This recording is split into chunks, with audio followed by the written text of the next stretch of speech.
بسم اللہ الرحمن الرحیم۔ السلام علیکم ناظرین، قارون کون تھا؟ قارون حضرت موسیٰ علیہ السلام کے چچا بسحر کا بیٹا تھا۔ قارون جوانی میں بہت ہی خوبصورت تھا۔ اس کے شہر کے لوگ اس کے حسن کو چال سے تشبیہ دیا کرتے تو کبھی سورج سے باہر کے پیوں کہنے کہ اس کے حسن و جمال نے لوگوں کے دلوں میں اپنا مقام پیدا کیا ہوا تھا۔ یہی وجہ تھی لوگ اسے بجائے قارون کہنے کے پیار سے منور کے نام سے پکارتے تھے۔ اس کی فضیلت یہ بھی تھی کہ وہ توریت کا بہت ہی بڑا عالم تھا اور نہایت ہی باادب و با اخلاق لوگوں میں اس کا شمار کیا جاتا تھا۔ ناظرین، قارون کو خزانے کی عطا۔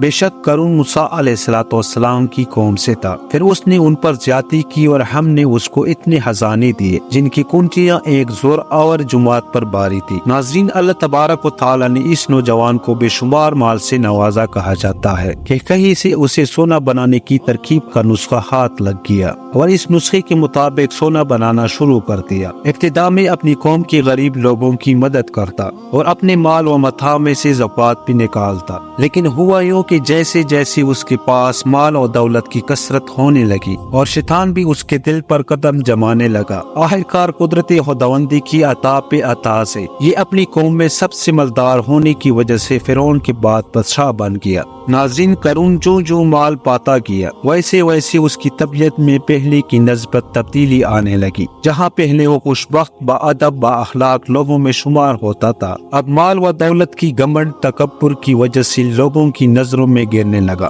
ناظرین، ایک دن موسیٰ علیہ السلام نے اپنی قوم سے اس کے سلوک کو دریافت فرمایا تو آپ علیہ السلام قارون کو نصیحت کرنے کے لیے اس کے نئے محل میں چلے گئے۔ موسیٰ علیہ السلام اس کے ہرخواہ اس لیے تھے کہ وہ تورات کا عالم تھا، پھر یہ کہ اس کی ابتدائی زندگی بھی شریفوں جیسی گزری اور وہ آپ علیہ السلام کے چچا کا بیٹا بھی تھا۔ چنانچہ موسیٰ علیہ السلام نے اس سے نصیحت کرتے ہوئے کہا، اترا نہیں، بے شک اللہ تبارک و تعالی اترانے والوں کو دوست نہیں رکھتا، اور جو مال تمہیں اللہ تبارک و تعالی نے دیا ہے اس سے آخرت کا گھر طلب کر اور دنیا میں اپنا حصہ نہ بول اور احسان کر جیسے اللہ تبارک و تعالی نے تجھ پر کیا، اور زمین میں فساد چاہنے والا نہ ہو۔ اب موسیٰ علیہ السلام نے اس کی خیرخواہی چاہی، لیکن وہ بدبختہ اپنے نصیبوں کو بدبختی کے دامن میں دھکیل رہا تھا۔ وہ موسیٰ علیہ السلام کو ولی صدمہ پہنچانے اور لوگوں میں آپ علیہ السلام کے مقام کو برا پیش کرنے کے لیے سوچنے لگا۔ ناظرین، اس نے ایک عورت کو مال و متاع کا لالچ دیا اور اسے کہا کہ کل میں موسیٰ علیہ السلام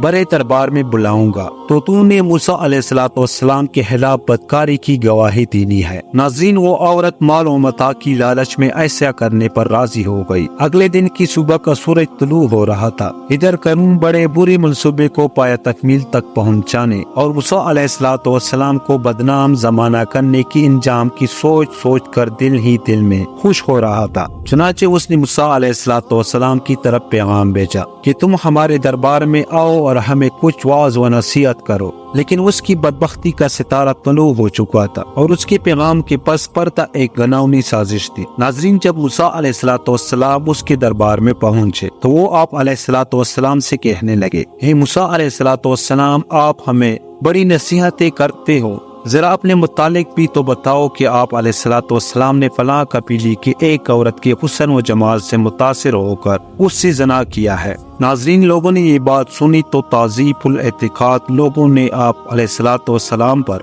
طرح طرح کی باتیں کہنا شروع کر دی۔ حضرت موسیٰ علیہ السلام نے جب کوشش کر کے لوگوں سے کہا، یہ شخص قارون جھوٹ کہتا ہے، میں نے ایسا نہیں کیا، میرا رب میرا گواہ ہے۔ قارون نے غرور و تکبر کی کیفیت میں متحرک ہوتے ہوئے کہا کہ موسیٰ علیہ السلام، آپ اپنی برات کیسے ثابت کرو گے؟ ہم نے تو اس عورت کو بھی دربار میں طلب کر لیا ہے۔ چنانچہ قارون نے اسے بڑے دربار میں بلایا اور کہا، لوگوں کو بتاؤ کہ موسیٰ علیہ السلام جو پیغمبری کی دعوے کرتا ہے اس کا کردار کیسا ہے۔ ناظرین، عورت پر قدرت خداوندی سے موسیٰ علیہ السلام کا ایسا رعب و دبدبا پڑا کہ وہ سم گئی اور کانپتے کانپتے بولنے لگی، اے اللہ عز و جل کے سچے پیغمبر موسیٰ علیہ السلام، قارون ظالم اور سرکش ہے۔ اس نے مجھے آپ علیہ السلام پر بدکاری کا الزام لگانے کے لیے بہت سا مال و متاع دیا اور آپ علیہ السلام پر بہتان لگانے پر آمادہ کیا ہے۔ یہ بات سن کر موسیٰ علیہ السلام کو دلی صدمہ جمع ہوا اور آپ علیہ الصلوۃ والسلام کی آنکھوں سے آنسو بہنے لگے۔ ناظرین، آپ علیہ الصلوۃ والسلام اپنی پاکیزگی کے ثابت ہونے پر سجدہ میں گر گئے